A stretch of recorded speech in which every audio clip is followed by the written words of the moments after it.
Présimètre, un premier dialogue citoyen entre le président du Faso et les Burkinabés, des questions tous azimuts des téléspectateurs et des réponses sans détour du chef de l'État. Nous aurons dans ce journal les temps forts de cette émission qui a eu lieu hier soir en direct sur les antennes de la télévision du Burkina.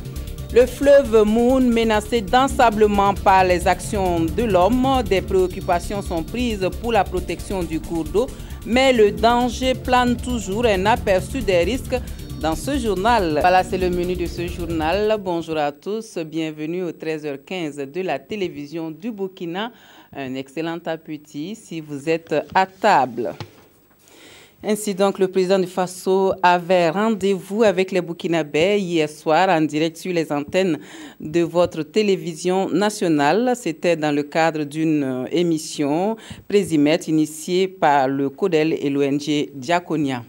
Et pour ce premier rendez-vous de dialogue direct, aucun dialogue citoyen, donc aucun domaine n'a été occulté, politique, sécurité, éducation, emploi des jeunes. Le public était au rendez-vous à travers des questions sur Internet ou par téléphone. Pas de sujet tabou donc, et Rochmar Christian Kaboré a répondu sans détour à toutes les préoccupations émises. Donc, sur les questions majeures abordées, nous suivons cette analyse de Driss Asséré. Le président du Faso s'est prêté volontiers à l'exercice. Il a répondu à toutes les questions, même les plus embarrassantes, sans langue de bois, usant d'un franc-parler avec courtoisie et dans le respect des journalistes et des téléspectateurs, démontrant ainsi sa maîtrise sur presque tous les sujets. Sur les questions majeures comme la lutte contre la corruption, l'audit de la transition, les soupçons de blanchiment d'argent, le mandat d'arrêt contre Guillaume Soro, Rochmar Christian Kaboré est resté sur la ligne de défense du gouvernement. Il faut respecter la séparation des pouvoirs. Chacun doit jouer son rôle. Les législatifs légifèrent, les organes de contrôle font leurs investigations, les instances judiciaires rendent des décisions de justice, l'exécutif soumassif.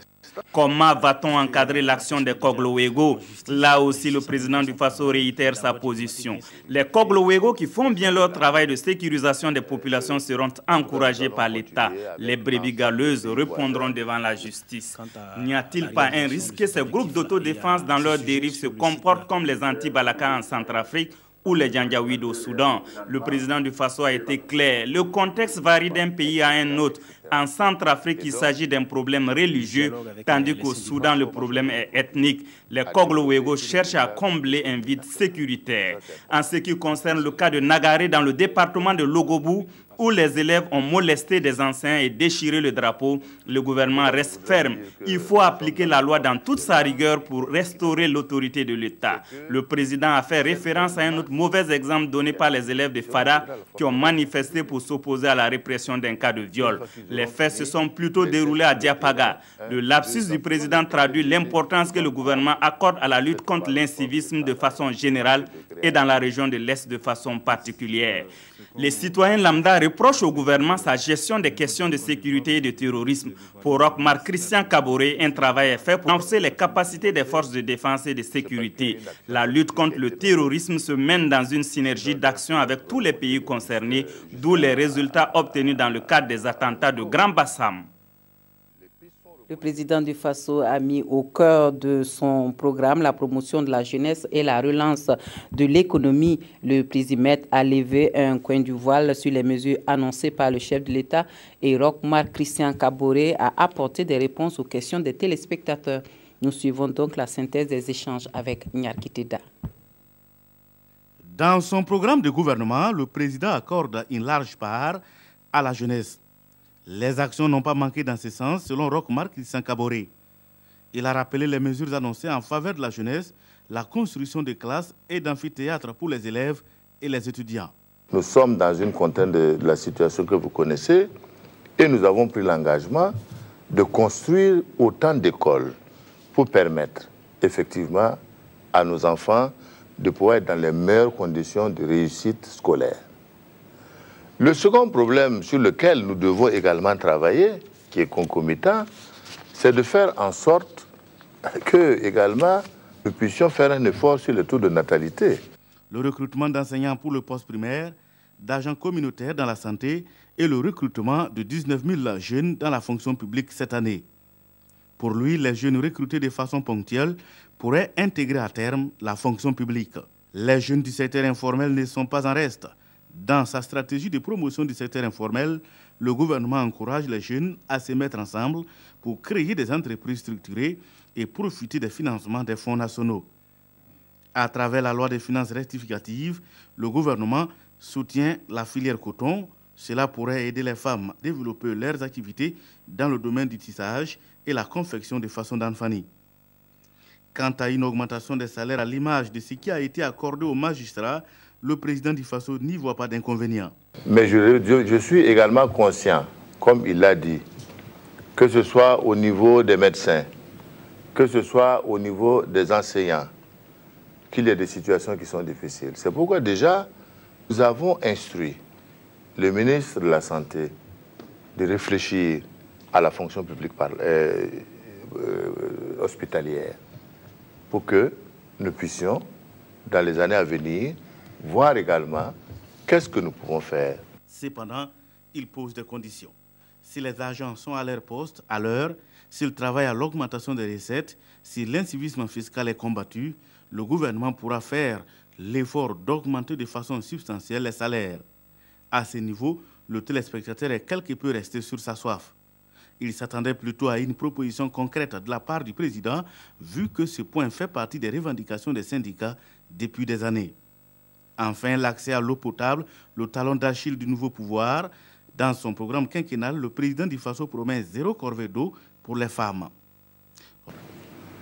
Nous avons dit effectivement que nous allons, durant les 5 ans, sur Ouaga et Bobo, augmenter le réseau pour pouvoir faire les connexions, créer des châteaux d'eau pour pouvoir stocker l'eau dans les périphéries et permettre effectivement que les Burkinabés puissent avoir accès à l'eau potable. Roch-Marc Christian Kaboré évoque les projets lancés au cours de ces 100 premiers jours, mais pense qu'il est trop tôt de juger l'action du gouvernement dans ces domaines. Le pari est risqué pour le président Kaboré. Le peuple est en droit de lui retirer sa confiance si en 2020 le gouvernement ne tient pas parole. Toute chose qu'il ne souhaite pas d'ailleurs, c'est pourquoi il dit s'engager à travailler pour mener à bien la mission que le peuple lui a confiée. Et il faut dire que tout ceci n'était pas gagné d'avance car tout manquement était susceptible de gâcher le show. L'on comprend donc que la préparation de l'émission a été un moment important, non seulement pour la délégation présidentielle, mais aussi pour les journalistes et l'équipe technique. Voici pour vous les coulisses du Présimètre avec Tanga Robert Kafando. Il était sur ce plateau comme candidat. Il y revient cette fois-ci en tant que président pour répondre aux questions des citoyens sur la gestion des affaires publiques. Ce premier exercice, ni l'invité, ni les organisateurs ne se sont encore familiarisés. Et cette soirée est donc une soirée de stress, de suspense, d'interrogation et de haute concentration en attendant l'heure fatidique. Il faut tout vérifier, tester et retester, s'assurer que machine et caméra fonctionnent comme il se doit. Les mouvements vont dans tous les sens, l'atmosphère est lourde. Il faut la détendre. Il est 21h. Les journalistes se jettent à l'eau. Le président réagit. Le pari est en phase d'être gagné. On peut donc pousser un tout petit ouf de soulagement de l'autre côté de la régie. Après 1h30 de débat, tout finit dans les meilleures conditions. C'est la victoire d'un pari, le premier espace de dialogue citoyen-président jamais réalisé au Burkina. Une victoire immortalisée par des séances photos. Le président se retire, tout détendu. Les organisateurs semblent soulagés. Mission accomplie pour toute l'équipe. Et avant de venir sur le plateau de la télévision du Burkina pour ce premier dialogue citoyen, le président du Faso a accordé une audience à l'association Parlons Paix, venu exposer à Roch-Marc Christian Kaboré son plan d'activité et ses stratégies pour promouvoir la paix au Burkina Faso. L'association sollicite par ailleurs le soutien du chef de l'État pour atteindre ses objectifs. Nous suivons Ibrahim Sombier et Moukoun Dabiré. L'association Parlons Paix veut promouvoir la cohésion sociale au Burkina. Au président du Faso, l'association est allée décliner ses objectifs et demander son soutien. La paix, ça concerne tout le monde. C'est la première valeur, je pense, dans un pays, parce que quand il n'y a pas de paix, quand il y a des troubles sociaux, je pense qu'il est impossible de faire ce qu'on fait. Aucune activité ne peut être menée. Voilà, donc nous avons un peu discuté avec le président de la pertinence de créer et de maintenir un climat de paix au Burkina Faso pour que le développement puisse se faire. Parce que vous savez, on ne peut pas gouverner quand il n'y a pas de paix. L'association compte dans les jours à venir mener une campagne de sensibilisation de proximité en vue d'inculquer aux jeunes et aux enfants les valeurs de paix et de civisme. Direction l'hémicycle à présent où 3 projets de loi ont été votés hier par les députés. Il s'agit de ceux relatifs à la loi portant loi de règlement au titre du budget gestion 2013 sur la création, l'organisation des attributions et le fonctionnement de la Cour administrative d'appel et portant création, composition et attribution et fonctionnement des tribunaux administratifs. Les 2 derniers projets de loi ayant été votés à l'unanimité des 115 votants. Nous suivons Mounira Kéré. 3 projets de loi ont été présentés au cours de cette session plénière. Le premier est relatif à la loi portant loi de règlement au titre du budget de l'État, gestion 2013. Il ressort de ce budget un déficit d'environ 47 500 millions de francs CFA. Et le projet qui est soumis au vote des députés vise à autoriser le gouvernement à imputer les déficits dans les comptes des découvertes permanents du Trésor public. Le projet a reçu l'assentiment de 90 députés sur les 115 votants. La loi de règlement vient pour faire le point de l'exécution du budget devant la représentation nationale pour qu'ils s'assurent que c'était conforme donc à ce qu'ils avaient voté et qui donne quitus au gouvernement. Le deuxième projet de loi a été voté à l'unanimité des 115 députés. Il est relatif à la création, l'organisation, les attributions et le fonctionnement de la Cour administrative d'appel et les procédures applicables devant elle.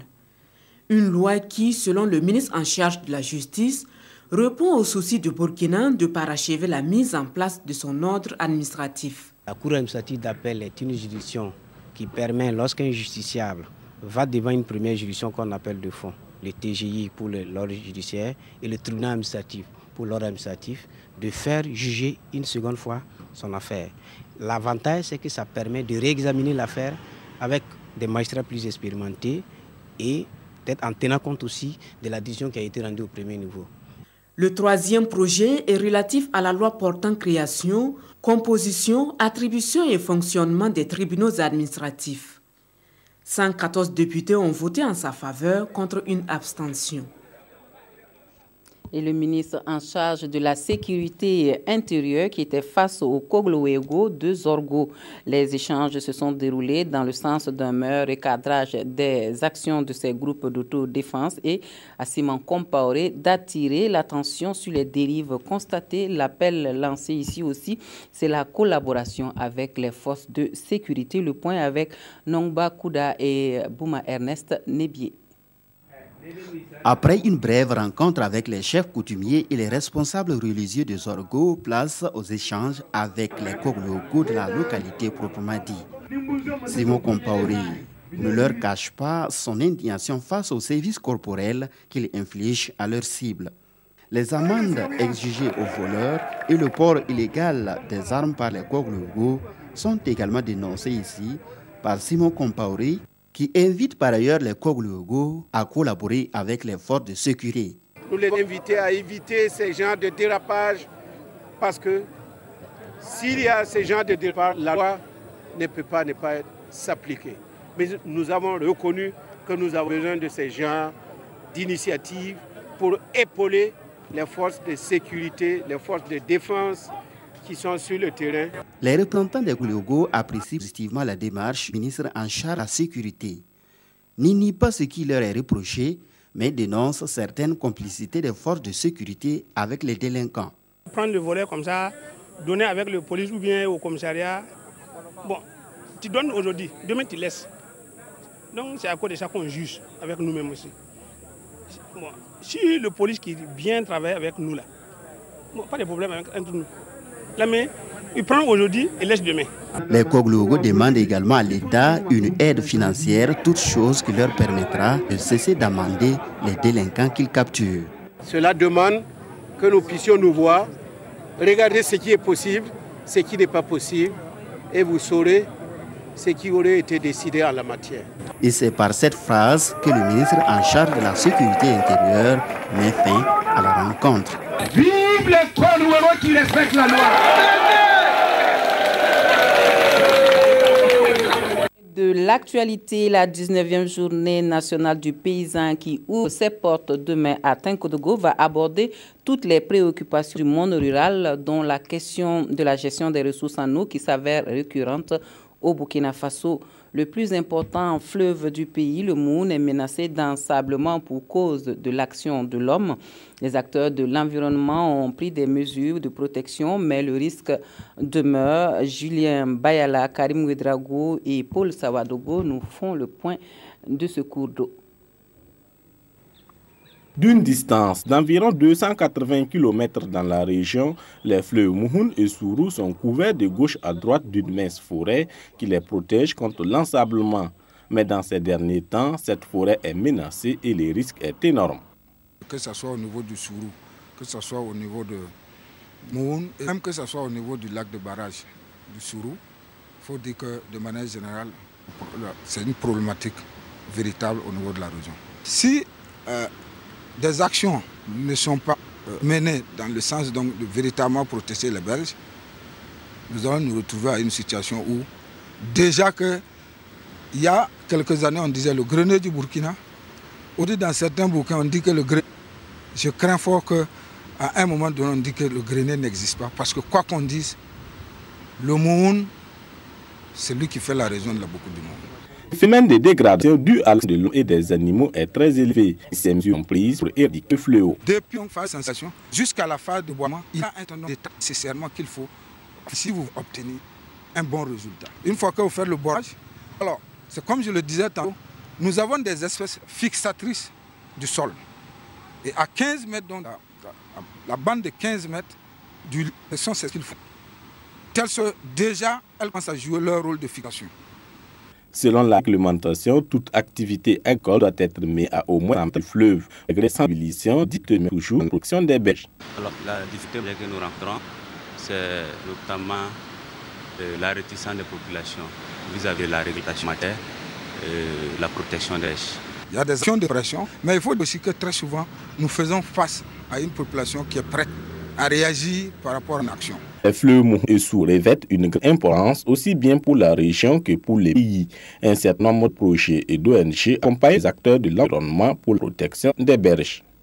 La France annonce son soutien au Burkina Faso pour l'organisation des élections municipales. Un soutien forme à hauteur de plus de 500 millions de CFA. C'est l'ambassadeur de France, Gilles Thibault, qui a donné l'information aux journalistes hier en présence de Kons Koulibaly et Dine Dimabio Bikaba.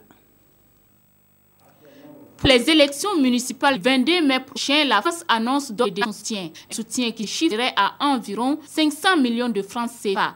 Une annonce faite par l'ambassade de France au Burkina lors d'une conférence de presse qu'elle a initiée. Nous avons déjà donné au Conseil d'État pour les municipales 100 millions de francs CFA. Nous allons donner à l'Alpha qui travaille avec Canal France International pour la formation des journalistes à 105 millions de francs CFA. Et nous attendons l'aide que nous allons apporter à CENI, qui sera plus important que les 2 temps cumulés de l'aide au Conseil d'État et à l'UNALPHA.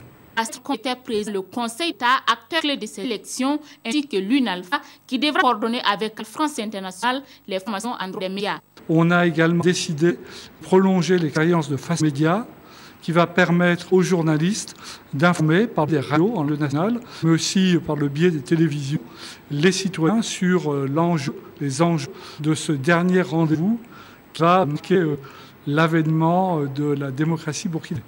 La France espère ainsi que les municipales auront aussi le même succès que la présidentielle et les législatives. Gilles Thibault estime que ces municipales sont un rendez-vous crucial pour la stabilité et l'ancrage de la démocratie au Burkina. Chez nous, les journaux du jour parlent de la visite du chef de file de l'opposition politique à l'unité d'action syndicale, une démarche qui participe de la mutualisation des forces pour défendre les intérêts du peuple. La revue de presse des quotidiens porte la signature de Abdoul Rasmane Zongo. L'union fait la force, tel pourrait être le sens de la visite du CEFOP au syndicat. Illustration avec la une du quotidien Citoyen.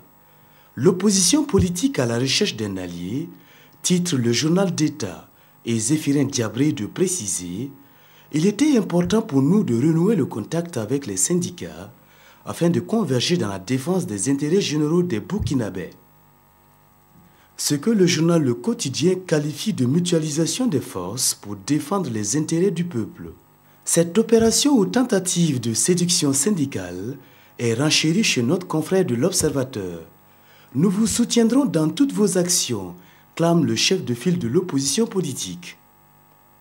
La jeune fille, l'UAS, l'unité d'action syndicale, s'en réjouit, tout en rappelant à l'opposition séductrice « Si vous êtes dans le mauvais sens, nous allons vous interpeller ». Autre sujet, Amnesty International s'inquiète de la situation des jeunes filles au Burkina Faso, relève le quotidien Le Soir. Selon cette ONG, dans certaines zones du Burkina Faso, plus de la moitié des filles sont mariées avant l'âge de 18 ans. Une thèse corroborée dans les éditions Le Pays en ces termes. Amnesty International fustige les mariages forcés et les barrières à la contraception. L'ONG plaide alors pour une sensibilisation accrue sur le fléau des mariages précoces et forcés, un vice potentiellement dégradant et handicapant pour les femmes. Voilà, on s'arrête ici pour l'actualité de la mi-journée. Merci de nous avoir suivis. Je vous rappelle que l'édition de 20h ce soir vous sera proposée à 21h pour cause de match. Et puis l'émission de débriefing du dialogue citoyen à 22h avec des journalistes. Ce sera en direct. Excellent après-midi à tous et à toutes.